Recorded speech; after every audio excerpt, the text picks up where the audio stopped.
I'm Gabby's Jules, gray skies over West London. But don't worry, we're here to brighten up your day. What a weekend, Jules. Incredible. The league leaders in England, in Spain, in Germany, in Italy, all dropping points. Yeah, In France, it went a bit better for your boys, Paris Saint-Germain, but it was a just about. late Yeah. three-pointer from John Neves. Just a lot of big clubs not playing good football this weekend. Yeah. Push Champions League as well. It's never easy. And pre-international break, I might Yeah. add. But let's start with somebody who did play good football. Yeah. Manchester City, huge win over Liverpool. They're up to second in the table now, 4 points separating them from Arsenal. It's 3-0. Now, if you could break down all the individual components of this game, the disallowed, Van Dijk's disallowed goal, the fact that the second goal, the Nico Gonzalez goal, it was a deflection and maybe Mamardashvili would have gotten to it. You could maybe somehow trick yourself into thinking that this game was closer, but it really wasn't. No. It definitely wasn't. Even if you take apart all those components like you just did, I just don't think Liverpool were ever in this game. City was super dominant on the back of a very good performance from Doku. But this evolution that we see with City this season and the Guardiola, the overload in midfield, the width with the fullbacks, just Liverpool never had an answer for it. I think personally I blame Slot for wrong team selection. Uh-oh. Is he becoming a bald Dutch manager? No, not yet. But I was very disappointed by Liverpool overall. I know the goal would have made it 1-1 and they should have stood. It was a goal. And I think you can feel aggrieved by it, 100%. But overall, the tactical, the game plan, the substitutions, the starting lineup, I think Slot got it wrong. And the lack of intensity from this Liverpool team was really hard to understand. Now, obviously, both teams played in midweek. Just on the intensity piece, Yeah. Pep Guardiola made, I think, was it 3 changes from the team in midweek? Dropping Tijani Reinders, for example, bringing Ruben Diaz back. John Stones, I don't know if he's just going to play. Was this like Joel Embiid load management at this So point? he Or is looked he very injured happy. again? Like, No. I saw him. He was on the bench. I saw him warming up and everything. but whatever. Maybe he's not playing 2 games a week these days. But overall, there's no question. I think City had more energy, and every time the ball went to Jeremy Doku, as you know, I am I think outside of his immediate family, I'm probably the biggest Doku fan out there. I recognize that he's not been able to do this consistently. Maybe when you have that build and you move so quickly, muscular issues are always going to dog you, as they've dogged him throughout his career. But he's close to unplayable when he does this one on one. Incredible. And it's Connor Bradley who handled Vinicius so well in midweek. Yeah.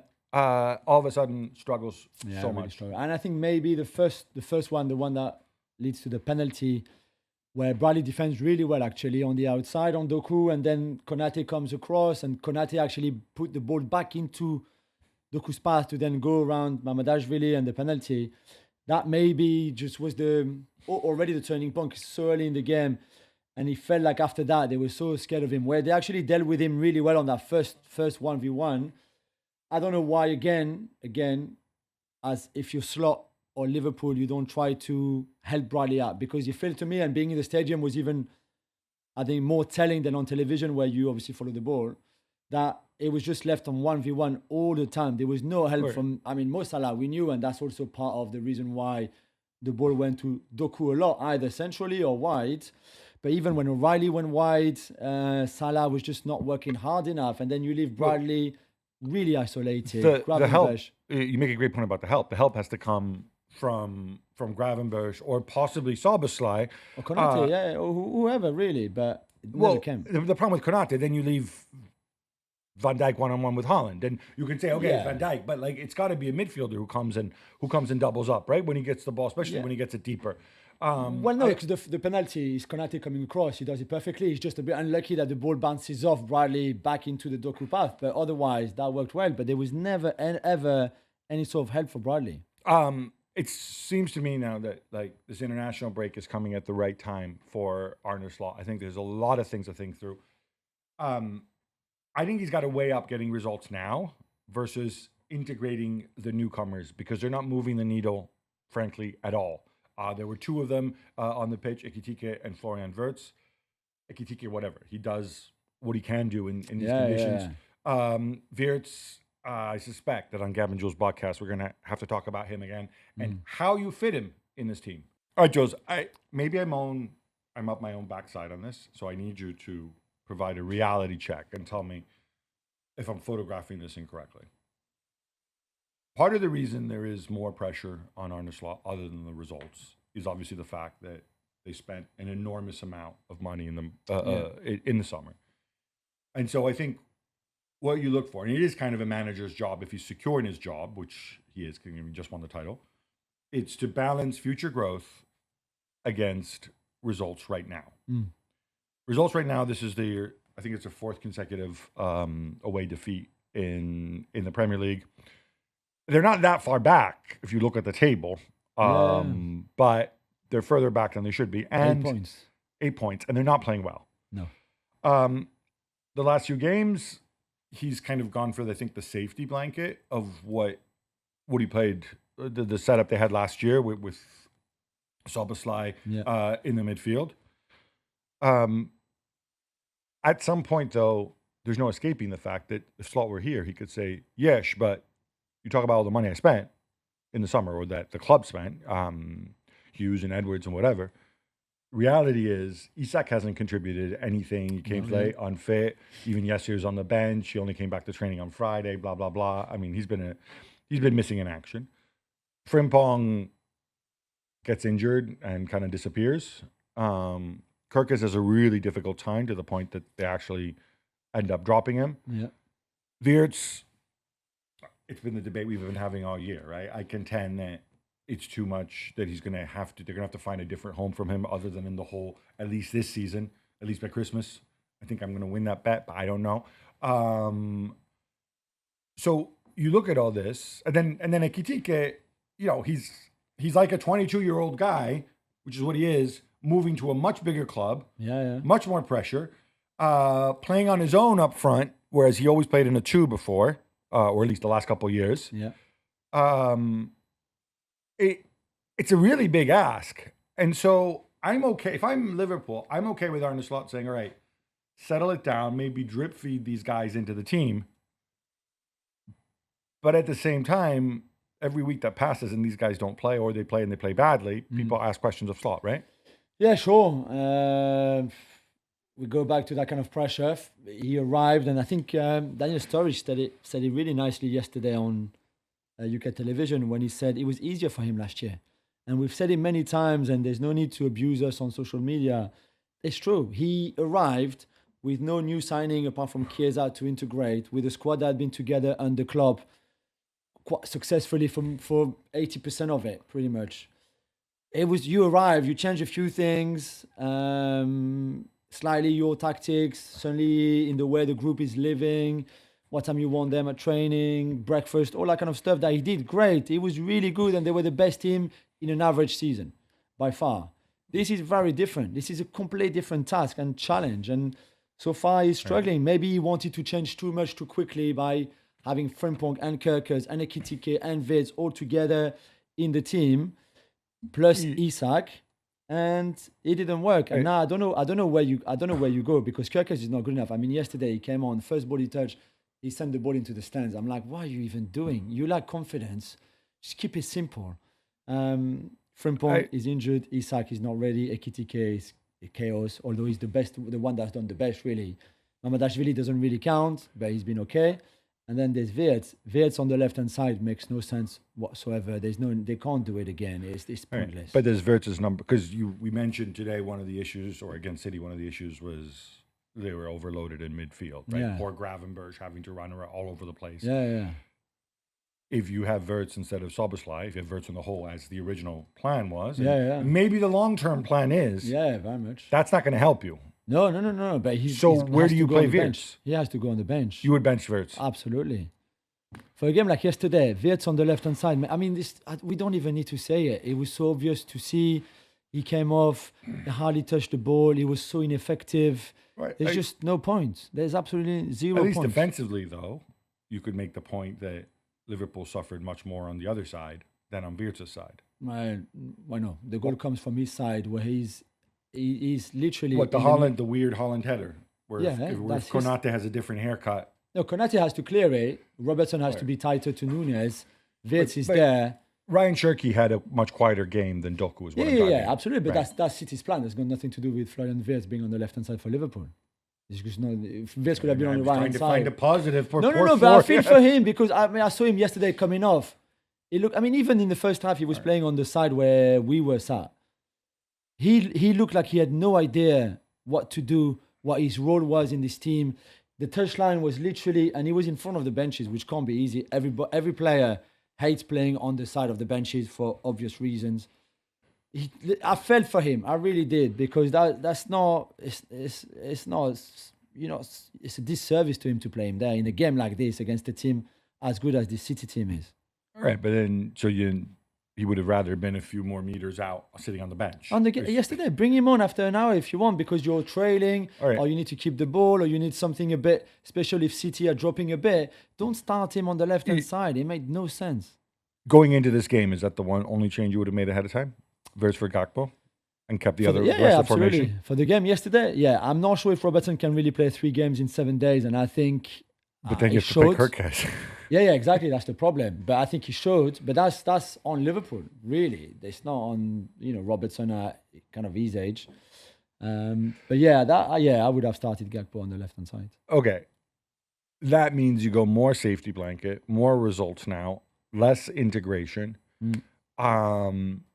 Maybe that is the way. Maybe you play Wirtz against bad teams at home, and maybe you put your focus if Isak comes back fit after the international break. Maybe you focus more on, okay, now it's Isak's time. Let's try to integrate Isak. Let's try to give him a run of games. I'm sure integrating a center forward is nominally, you would assume, is going to be easier than somebody like Florian Wirtz.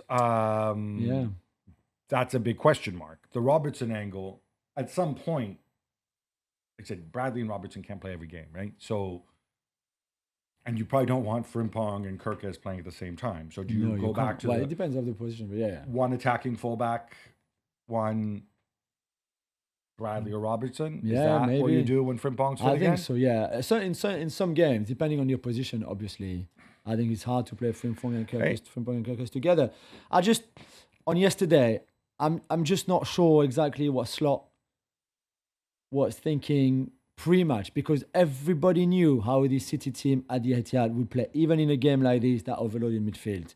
He had no answer for it. It looked like they were not prepared for it. You also know, because you saw it against Dortmund in midweek in the Champions League, that City in second halves tend to drop a bit more and be a bit tired and kind of invite the pressure. So in that case, and we saw that when Gakpo came on and had that chance on the cross from Bradley, it's a difficult chance, but it's still a chance. Why then not bringing Wirtz on at that time? Because City would play deeper. Szoboszlai didn't do enough apart from running and a bit of pressing in that second half, because City were kind of waiting, having the ball and controlling that second half. Doku scored a worldie, no problem. But then it would have made far more sense for Wirtz to come on after an hour, knowing that City inevitably, because that's what they do very regularly, especially against good teams, drop a bit. There would have been more sense for Wirtz to be there than starting. And that's why, again, I go back to Slot's game plan. It made no sense for me from the beginning until the end. I have a ton of sympathy for Slot. I think you can say it was easier for him last season, fine, but he also had a whole bunch of other obstacles last season, which he didn't have this year. Different ones. Let's not forget, Trent, Salah, and Van Dijk on expiring contracts. That's not a joke. That is a very serious situation. Replacing a legend, being Mr. Nobody from nowhere, and arriving at Anfield. A lot of these things, it's not like he just walked in there and the team was an automatic.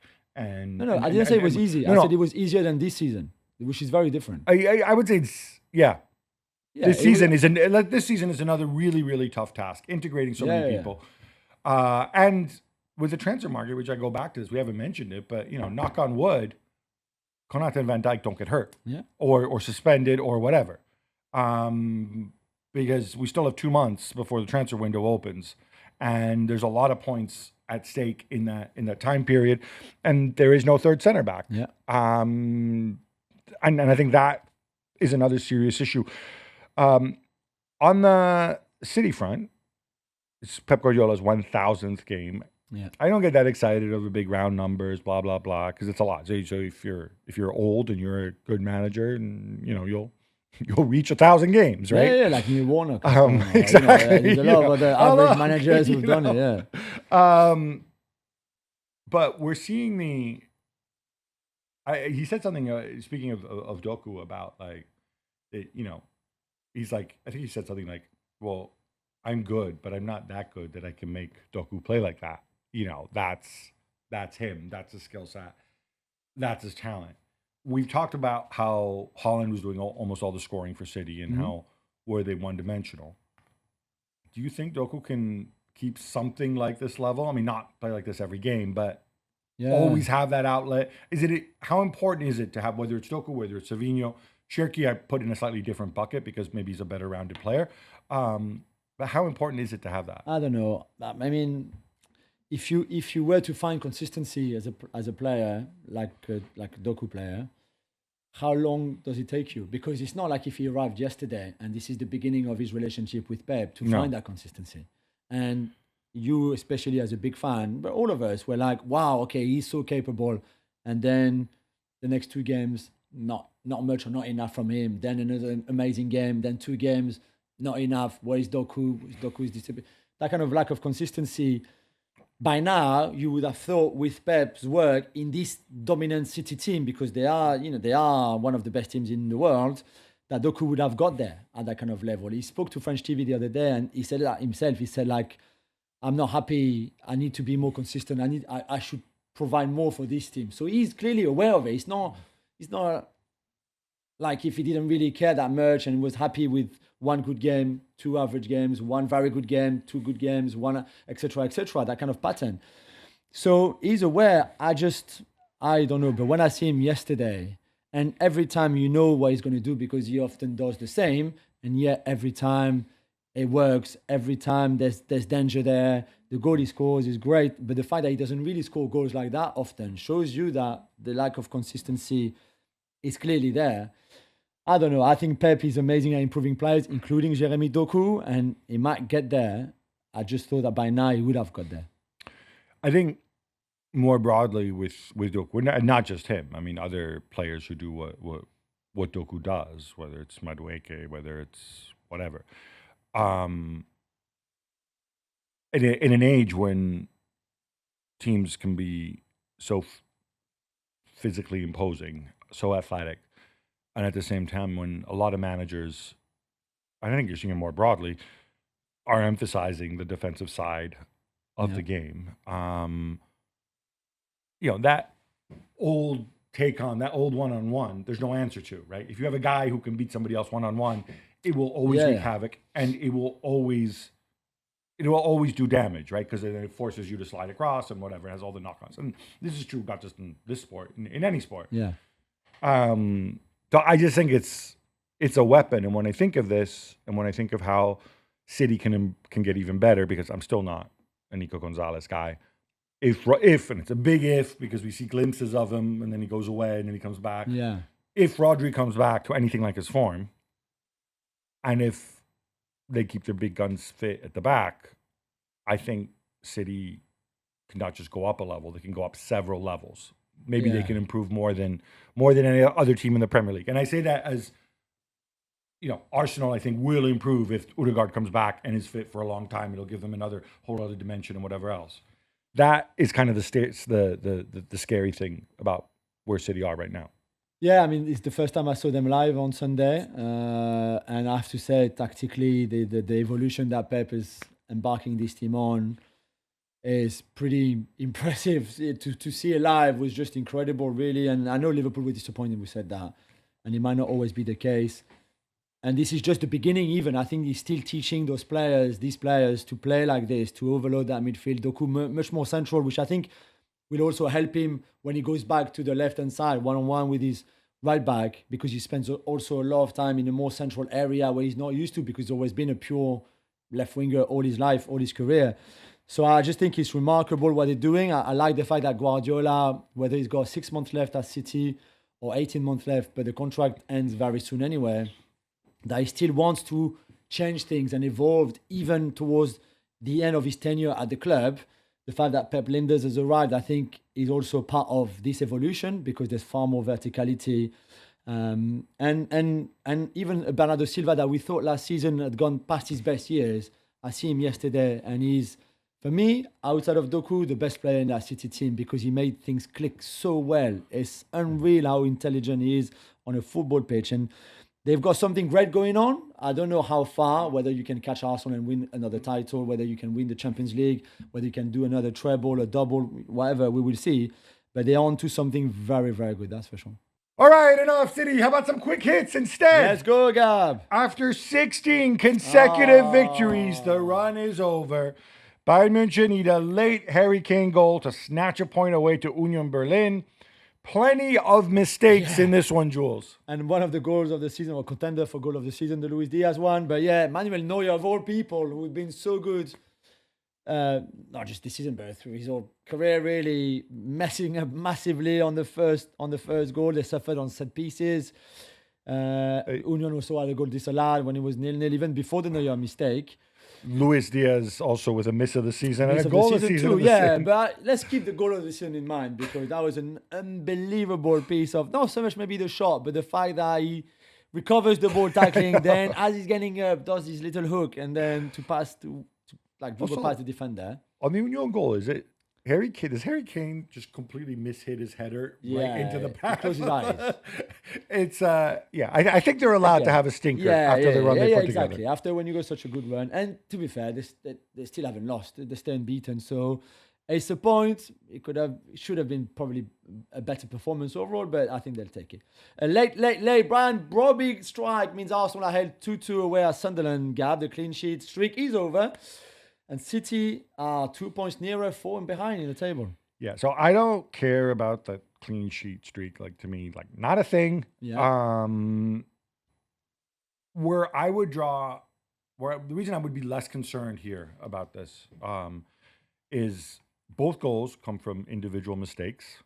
And they come from individual mistakes made by arguably two of Arsenal's best players this season, right? Declan Rice and Gabriel. The way I know Brobby is big and strong and whatever, right? Yeah. But so's Gabriel. Yeah, and he has a much better absolutely. name. He gets muscled up, yeah. He gets completely on muscle. The other one, Declan Rice, misjudges the play of the goal. Arguably, you can blame Rice on the Brobby goal as well, who kind of lets the ball get past them. So when your best players make mistakes out of the blue, I'm not, and it's one mistake, I'm not concerned. Yeah, I agree. Right? I see what you mean. I'm more concerned by systemic failures. Yeah, I thought Arsenal had enough chances to score. And I also thought, and I hate to say it because one of my heroes, Alan Shearer, disagrees with me on this, but Ballard should have been sent off. It's a red card for me every day. Or at least a penalty. This idea that, but you have to jump to put your... First of all, he's not jumping. No. He's just leaning forward. Yeah. Like, dude, you got to learn how to do that without elbowing Marino in the face. Yeah. Another league leader, Real Madrid, drop points too. They don't go beyond a scoreless draw away to Rayo Vallecano. 4 years in a row, they haven't beat Rayo away. Yeah, and this was not a good performance at all from Real Madrid, from Kylian Mbappe to even your defensive side of it. Vinicius had probably the best chance in that first half, and it's a good save. But apart from that, he didn't create much. I mean, I liked what Bellingham was trying to do, but the others were far too quiet in a game like this. I guess if you Xabi Alonso at the end of a Champions League week, quite a hefty fixture list in the last 4 weeks or so, and the international break to come, maybe you take that draw? You know what? Rayo also play in Europe. In fact, Rayo played on Thursday night. To quite be a crazy game. And they had better chances to win this. And they made a bunch of changes. Yeah. Look, I think I want to say a word on Chouameni too. You notice him especially when he's not there. I don't think Camavinga was bad, but he just does not does not have the authority of Chouameni. Encourage you. If you want to put positive spins on it, I thought Arda Güler showed that he can play make a little bit. I'm not saying he's going to turn into Luka Modric, but I thought he spread the ball okay. And Bellingham looks fitter. He looks fitter. He looks like the Bellingham, fitness-wise, he looks like he's getting closer to that. And I think they can definitely use that. And yet another league leader, Napoli, also beaten 2-0 at Bologna. And Antonio Conte says that he must be doing a bad job. Is he right? Yeah, so he comes out and he sounds like a little league coach when he's like, this is not a team. There's no alchemy. There's no cohesion. This means that I must be doing a bad job. Now, I'm not going to argue with you that you were terrible on the day. Yeah. Surely it's not just down to alchemy and cohesion and chemistry and whatever. No, it's down to the fact that you don't create chances. You don't have the excuse of the absentees because Lukaku's been out all season. You spent all that money on Højlund. De Bruyne was supposedly the problem, but then all their metrics have gone down after De Bruyne got injured. I would be more concerned. I would like you to explain to me, how is it that you take just one shot on goal in the entire second half? That to me is more of a problem than, coming out. I'm hoping this is not what he's telling the players behind closed doors, because it doesn't work. Jules, we're not done because we have more quick hits. Yes. Tottenham Hotspur and Manchester United battle to 2-2 draw as Matthijs de Ligt rescues Ruben Amorim deep in injury time. Jules, they both get a point. You can make a case that's generous based on what we saw. Maybe they should have both gotten 0 points. It was a terrible game of football. I'm not really sure. I guess probably worse for Spurs being at home, and I'm not really sure where they're going, how they're going, and what's the idea here, because I just don't see anything. Maybe they just don't have enough talent for what Thomas Frank wants to do. Maybe Thomas Frank can do what he wants to do, or maybe he doesn't even know himself. But this was so poor from them, and I know at some point they look like they're going to win the game in a miraculous way, because that goal from Tell is deflected again, and the one from Richarlison is a free goal. Was Odegaard's shot not going in? I'm not sure if it goes in. It looks like the little flick from Richarlison brings him, because he's so close to the post. If he doesn't touch it, I think he hits the post. So, and I think Odegaard is, for me, one of the bright things that Spurs can show for so far this season, but it's not enough. What about him getting totally just hammered after taking off Xavi Simons? I mean, it looked as if he'd taken off Gary Lineker. Yeah, the bruise and stuff. I mean, I don't see anything from Xavi Simons that I've warranted him to stay on the pitch anyway. So, yeah. Inter go on top of Serie A with a 2-0 win over Lazio. But Gab, did Lautaro mean that opening goal? First of all, it's Ballon d'Or Lautaro. Ballon d'Or, yes. Ballon d'Or. Secondly, I think he did. I think it's really funny. It is one of the ugliest shots you're ever going to see. And basically what he's trying to do, it is worth watching the highlight if you're Techers obsessed like Jules is, because he's just trying to get to the ball. And then he kind of realizes there's no way he can control it, get away from the defender. Absolutely. So he's like, I'm just going to try to hit it. But it's just everything you're not supposed to do. His standing leg is way behind. His body weight is the wrong way. He's a really, really good player. I thought Inter played very, very well. I felt bad I thought Di Marco was exceptional. Your boy Boni scoring again. Yeah, very good. And Zelinski also disallowed goal, but really unlucky because that was way before that supposed handball from Di Marco. So, yeah, Kivu's given them a level of solidity. They're not as pretty as they were under Simone Inzaghi, but Kivu's given them an extra level of solidity, which I think they need. Paris Saint-Germain need an injury time buzzer beater from Jean Neves, a header, no less. Not for the first time. We've seen this before. He's got great timing. They take all 3 points away to Lyon. We can't even reference John Textor now anymore. We can. No, we can't. You're right, because Michelle Kang is in charge. She was there. She was very happy when Ashley Maitland-Niles scored to make it 2-2 at the start of the second half. Lovely, lovely goal if you want to go and watch it. Just close your eyes on the PSG mistakes defensively through the whole game. It was not a good performance from PSG. They found a way. You can talk about, I don't know, whether resilience and mentality, all that. I don't buy it, all of it, because they probably don't deserve to win, like they didn't deserve to beat Nice the weekend before.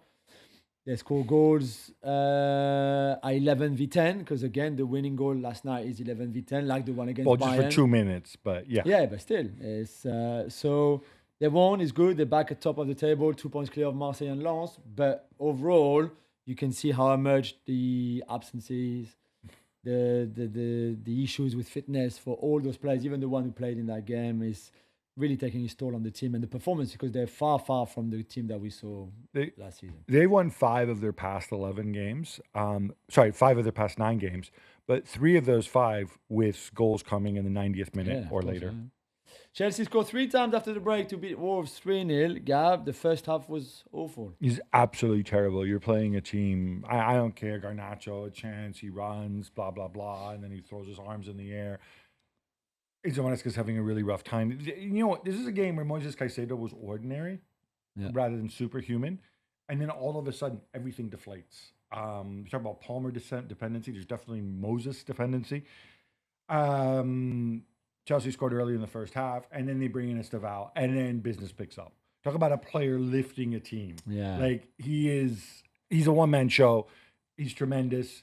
I don't want Chelsea to play him every week because he's still 18 and he's a kid and whatever, and you don't want to get a situation where he picks up injuries. But he's just so much better creatively at so many other things. Maresca praising Garnacho. I don't know if he's trying to do it to lift his confidence or whatever, but Garnacho is so frustratingly inconsistent. Inconsistency at the back as well. Wesley Fofana, not good. There's just a lot to work on. Robert Lewandowski makes his first start for Barcelona in more than a month. He gets a hat trick as they win 4-2 away to Celta. Jules, they missed him. Yeah, massively. I mean, as you know, I'm not a big Ferran Torres fan anyway, but it's true that you see the difference when Lewandowski is in there. This was a very good performance from Barcelona going forward. Defensively, it's always the same story. We're not going to repeat it again. But I think this is that first goal was just so where they all get sucked forward. At that level, you wonder even how is that possible. But hey, Flick was very happy at the end, and he said, we were solid in the second half. And sometimes he doesn't see the same game as we do. But anyway, it's a win. Close the gap to 3 points with Real Madrid because they dropped points before. So they did what they had to do, and well done. Milan, 2-goal lead slip away to Parma and have to settle for a point. But at least Christian Pulisic is back. Yeah, he's back, and he missed what should have been the winner on the counterattack. He's been out since he played in the Poch friendlies with the United States, and now he gets to, just as he comes back, but whatever. Milan, they absolutely destroy the defending. And look, the defending isn't good, but you're 2-0 up. You need to go. I think they're looking for scapegoats. On the first goal, Pervis is Stupinan. He gets pushed off the ball, but he's by the touchline. Yeah. So Parma recovered. They pass it to Adrian Bernabeu, who is a supremely talented player, and he pulls off this ridiculous curling shot. And he's like, "Oh, the goal's just Stupinan's fault." No, it's not Stupinan's fault. Yeah, he got muscled off the ball, but they still have to do a lot. It seems to me like now they're trying to look for scapegoats. How about you look at the fact that you're 2-0 up at halftime, or 2-1 up, I guess, because the Bernabeu goal. And instead of taking the goal to them, and instead of creating more chances, you're like, let's just go and play on the counterattack. You can't be doing this. He needs to do better. Jules, your question, how far up the Liga table Antoine Griezmann could realistically get last week after his 200th goal? I wonder if he heard you and that motivated him. He said, what? Yeah. Jules doesn't think I can get to 220 goals? I'll show you. He comes off the bench, scores 2 in Atletico Madrid's 3-1 win over Levante. The first one with his first touch of the game. First touch of the game, and they needed him because until that point, they were not very good, and he changed the game. He's a wonderful player. We know that even at 34 can still make the difference. I don't know how regularly that can happen, either coming off the bench or starting. But in this game, I think they really needed something a bit special. And he offers that. He can still offer something special on Moment of Brilliance because he's a wonderful talent. It's just he's 34 years old. Jan Oblak also coming up with a big save. Again, this was not this is like the Union Saint-Gilloise game. These are not convincing victories. Gab, you've been tough on Spalletti before. Another game, another draw. This time in the Turin derby. Yeah, look, my view on Spalletti now is he's at 4 training sessions. He's all about the training and the tinkering and whatever. Let's just let him tinker. Let's just lay off him, right? He played 3-4-2-1, one up, and oh, look, this looks like Tudor's team. It looked like a turd of a team, not necessarily a Tudor team. And he's trying different things. He's trying different combinations. I'm okay with that. I think they could have won this game. I think they probably should have won this game. I agree. What they're lacking right now is patterns of play and creativity because Kenan Yildiz had an off day. Aston Villa are back, baby. Emi Martinez goes into beast mode, and they destroy Bournemouth 4-0. Jules, they're joint 5th in the table. Right off Unai Emery at your peril. Yeah, absolutely. And on the back of a Thursday, Sunday kind of week because of the Europa League. And I was super disappointed by Bournemouth, who also missed a penalty. And there was other things going on. I'm not sure what's happening with Bournemouth in terms of certainly fitness and energy and intensity. But well done to Aston Villa. The Buendia free kick is wonderful. Onana really dominant again in midfield. The substitutions that are working. Even with Watkins still being a bit disappointed and off it, I still think that was a very good performance. But we said at the start of that season when they were not winning, last season they also went through a patch of, I think, 10 league games without a win. No need to panic when Unai is at the wheel, really. Well, it was the expected goals were close, but I think a lot of that was down to the Bournemouth penalty. And if he absolutely. puts it away, then it's a different. Yeah, maybe it's it's 2-1, a different but still. story. No Dybala, no Ferguson, but Roma still make quick work of Udinese 2-0, and they go top of Serie A level on points with Inter. Gab Gasperini is getting it done. Yeah, talk about people I don't like, but I have to recognize because he's doing a really good job. Yeah. Like, he says like, okay, Dybala's part-time, that's fine. Let me find different ways of winning, different ways of playing. I don't like Artem Dovbyk.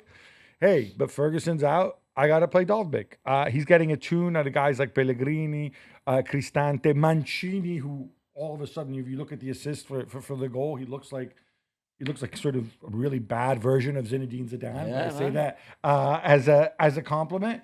And there's more to come from this team. I think this team can get even better. I'll tell you what. The worst thing Inter can do right now is think, oh, look, we have all the strikers, we have the pedigree, we got this down. No, I think Roma can really win it. The Man Mountain, Dan Burn, gets sent off with 17 minutes to go, and Newcastle collapse at Brentford, losing 3-1.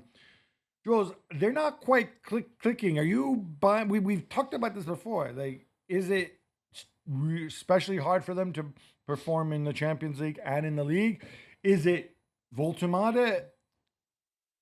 Yeah, I think there's a bit of everything, really. I think Eddie Howe has been very disappointing in how he cannot get this team going. They're only 2 points above the relegation zone in a bad season again. So this is quite unacceptable from a Newcastle point of view. They still haven't won away from home in the Premier League, which is, again, unacceptable for this team, for a team of this level with this kind of investment and these kind of players.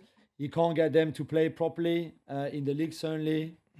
And even when they take the lead and you know exactly what to expect from a Brentford team at home, you struggle defensively all over the pitch. Really, you don't win any duels. The goal you concede, the first one, is embarrassing. Really, the long throw, Pope, bottom man, all of that.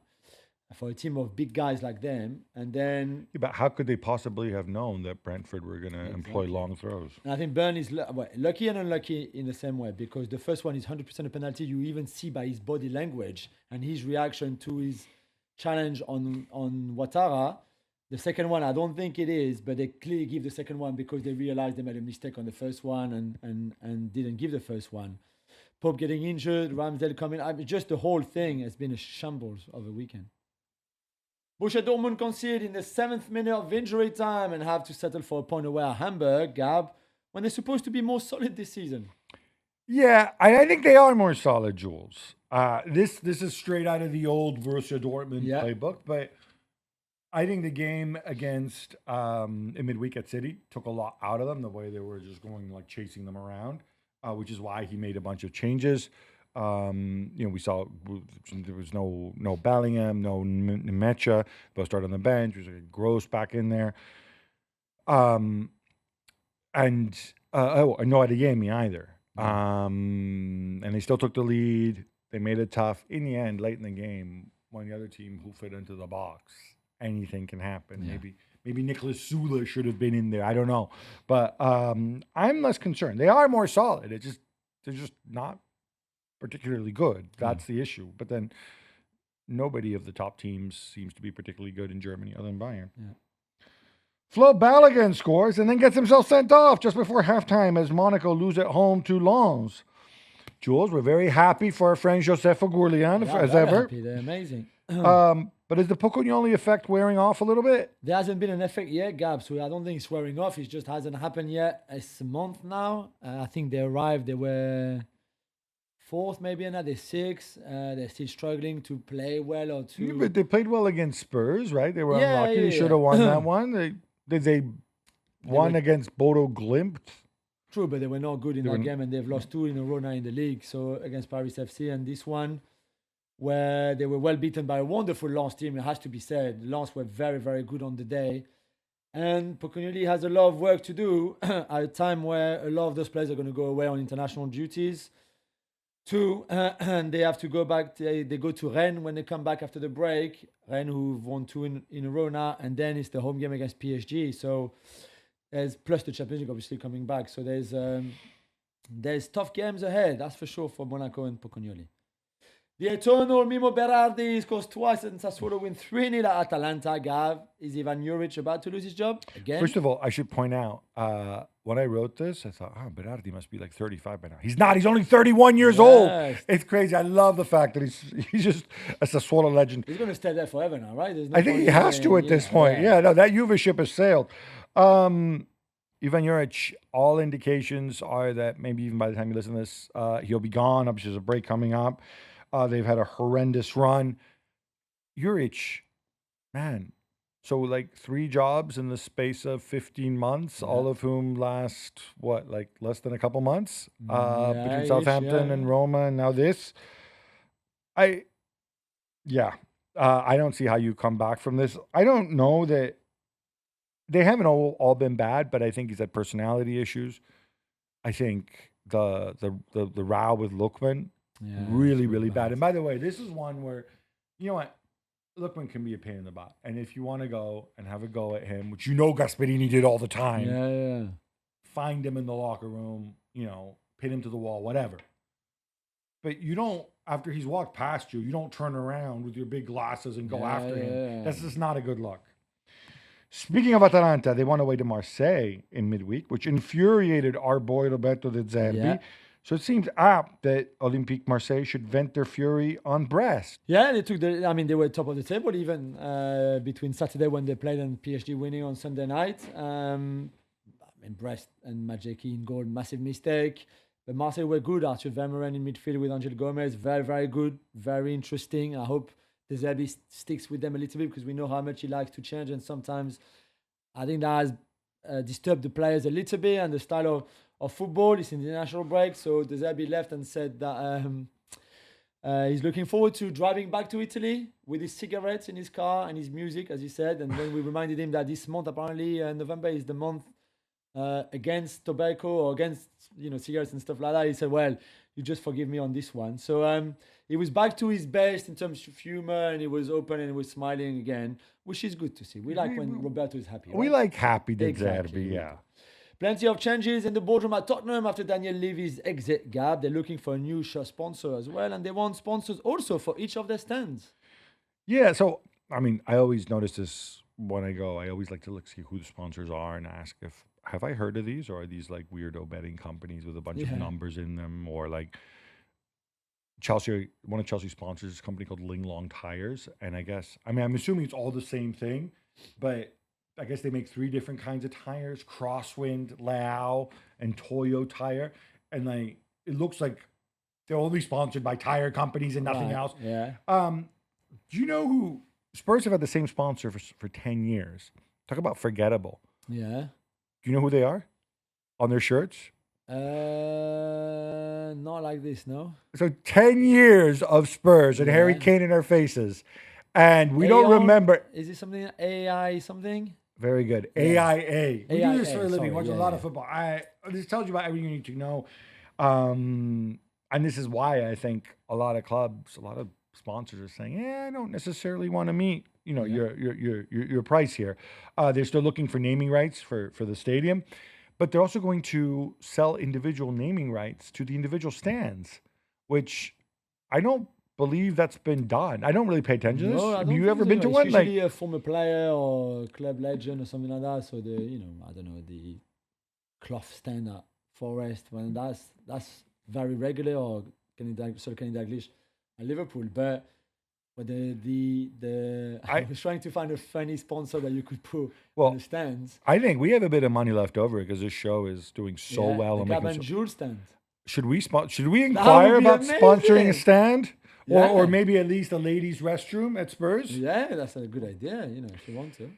Let's go to the Women's Super League. Arsenal come from behind to draw 1-1 with Chelsea. But Jules, plenty of offside suspicions and calls for VAR. Yeah, 2 goals disallowed for Arsenal. One at least was a massive mistake. There's no VAR in the women's game in the WSL, which can be explained. And 1 goal which should not have stood. Which was the equalizer. One in the 87th minute. To be fair, I think the draw is, considering how the game went and all those decisions and everything, I think the draw is probably a fair result anyway. But yeah, you're right. Even that goal was controversial in a way.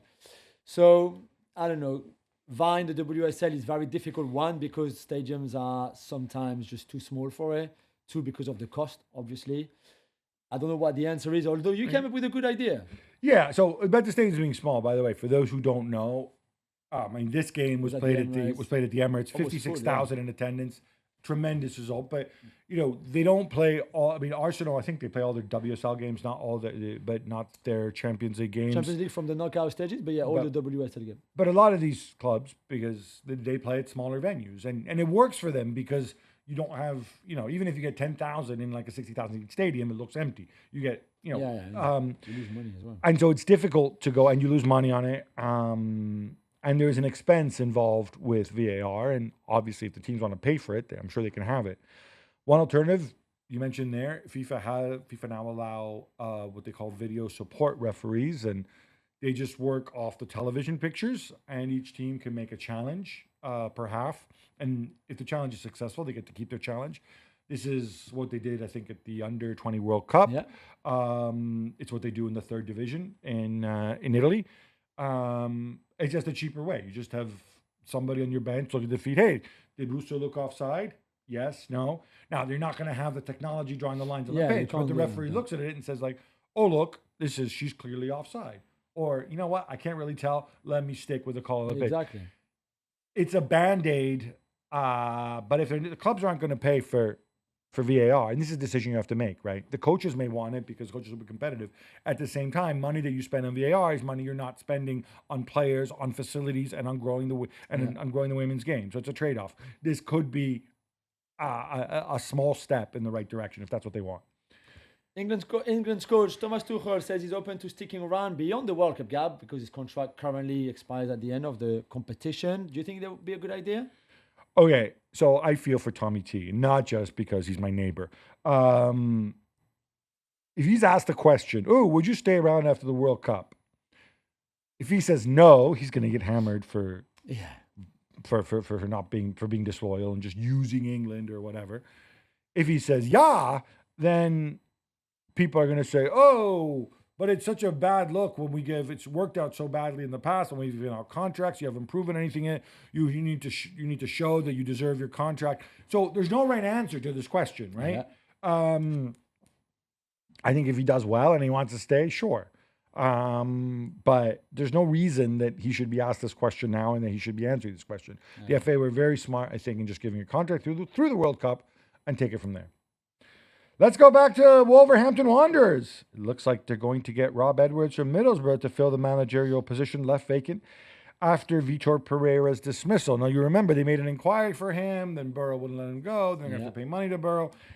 Jules, I just don't like it when coaches walk out on their clubs in mid-season while they're employed. It's just a bad look, even if it's in a different decision. I know, I understand, and I think there's a lot of people that share your opinion, Gab. I mean, even more at Middlesbrough right now are very, very angry, even if they're going to get between £3 and £4 million for it. Very angry that he's leaving them 4 months into his tenure. He just arrived in the summer. He gave all the right lines at the time. This feels like a family. I love this club. The unity is so important, and then as soon as he can, when there's another offer, he leaves. So Wolves and Rob Edwards go a long way. He was obviously a player there. His family lives there. He's from Wolverhampton. He coached there. So it's not like if it was just a club that had no kind of ties to him. I get that. And that's the only way I can understand it. And I'm not maybe as tough on it than you are. But otherwise, I completely agree with you. I'm not even sure this should be allowed anyway. I think I don't should even only be allowed to change or sign another manager during the transfer window, same as players. I don't know why there's a rule for players and another one for managers, unless the manager is unemployed. In that case, it's different. But if the guy is in charge, the only time he can change clubs is between the January transfer window or in the summer, and that's it. And I'm also, just from a career advancement perspective, obviously, as you said, he's got these ties to Wolverhampton, whatever, but he's joining a club that's last on the table and have yet to win this season. I think they only have 2 points. And Middlesbrough, I'm assuming, are doing relatively well in the championship. Second in the championship, yeah. So, I mean, I guess he can say, I'm not doing it. Yeah, it's a Premier League. and then he loses every game and goes down, and boy, wouldn't that be fun? True. So presumably, I'm saying he's not just doing this selfishly. I guess. Oh, yeah, you don't think so.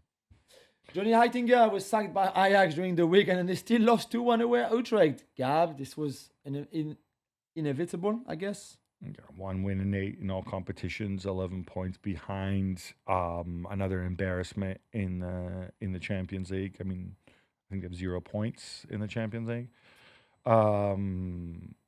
There's deep structural problems at Ajax. They've had massive root and branch reviews, like seemingly every 6 months for the past 5 years. This runs really, really deep. I think a much-loved ex-player did what he could. Obviously, he's not cut out for this. I don't know. I'd be tempted to say bring back Farioli, but he's doing fine somewhere else. You know who's going to come back, though? Who? Our friend. Eric Ten Hag? Of course. Is it done? It will be done during this, I think this week, certainly, yeah. Oh my God, how excited are you? We're going to watch Ajax again properly now. Oh my God, can you imagine? Wait, what happens when Ajax play PSV and it's the Ball Dutch Derby? Ten Hag against Bosch. Man, all we need is Ronald Koeman to commentate. Just for that, we can't wait. Cristiano Ronaldo bags a penalty and El Nasser win 3-1 away to Neom. Jules, 6 straight games with a goal for him, and they stay 3 points clear at the top. Yeah, I mean, I think he's got, I think it might be 6 in 5 or something. I think he scored twice in the game, and there's 2 penalties, but his partnership up front with Joao Felix. Joao Felix scoring again. Yeah, nice goal. very, very good. Jorge Jesus on the bench, very good again. To be fair, Mane and Coman as your 2 wingers helps in terms of creativity with Brozovic. Behind the 2 strikers too. So far, so good. The penalty, though. Yeah. We need to discuss. I was going to look up the guy, then I got distracted with something else, and I don't really care. Who's the dude with the beard who throws himself to the ground? Yeah, because we talked about that when he got a penalty. Remember the last minute But penalty? it's the same guy? I think he might be the same guy. All right, whoever it is, and I feel like I should know, and I'm sorry I'm letting you down. I just can't be bothered with this because I don't care. But, bro, you're an embarrassment. Whoever you are an embarrassment.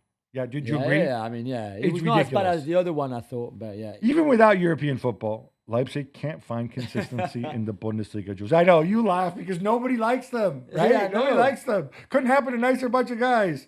They lose 3-1 to Hoffenheim, and they remain 6 points back in second place. And the one weekend where Bayern dropped some points and Leipzig could just make a few, bridge the gap a little bit on the leaders because they were second going into this weekend. Then it doesn't happen. It's just an off day completely. They were well beaten by an Hoffenheim team that is not very good either this season. But yeah, it was very competitive on the day, which Leipzig were not. I don't know if you can put that on youth, maybe. But on a weekend where it's a good opportunity for you to gain 2 points over Bayern, then you do this. It's pretty disappointing. No Luis Suarez, but it's 2 goals and an assist for Lionel Messi as Inter Miami roll past Nashville in the playoffs 4-0. Josie's pretty good. I mean, I don't know where to start, really. Every show we say the same. He's incredible. This is far too easy for him. It's not a dig at MLS in general or the level of Nashville. Or the guy is just the greatest player of all time for a reason. And even at his age now, he's still doing it consistently. That's 10 goals in his last 5 games now. I mean, Nashville was never going to be good enough to stop him anyway. I don't know if somebody in MLS will be, and we will find out very soon. Well, they beat them last time. Yeah, but like in this kind of form, I mean. Right. Like the Messi right now is just walking on water. There's a lot of talks about him going back to Barcelona for a tribute game or something, like an homage that the club, a long due, should be doing for him. Laporta talked about him. Messi had a post on social media as well for it. In the new Camp Nou would make so much sense, and I think he deserves it as well. But right now, in terms of pure form, it's just incredible. It would be a fitting way to reopen it when it's fully open. The thing is, do you wait until it's fully open to bring him back? Because he could be 45 by that age, the way things are going. Zoran Mamdani is the new mayor of New York. Gab, says that to be an Arsenal fan, which he is, and to be a leftist, which he also is, they are intertwined experience. What does it mean? Well, first of all, you have to ask him. What I found interesting, the reason I included this, is that it got me thinking about football fandom, right? Now, I certainly do not think of Arsenal with the marble halls and the Bank of England Cup and the Kroenke Waltons and owning it. As I don't think of it as there's being anything really leftist at all about it. But I think that's the great thing about football is, with some exceptions, and some clubs do have a very strong political identity, left or right, we can kind of project our own views and feelings onto it, and they kind of reflect our own worldview. Whether you're, a democratic socialist, he's a second democratic socialist in New York City after David Dinkins, or whether your opinions, or whether you're conservative, whether you're right wing, whatever. It's kind of like football kind of exists in a different sphere. And for me, I've always thought of it as completely separate of politics, but other people can find maybe validation for their worldview in their football club. There you go. I got political and arty-farty on this one. So how about that? Jules, this brings us to an end. Yeah.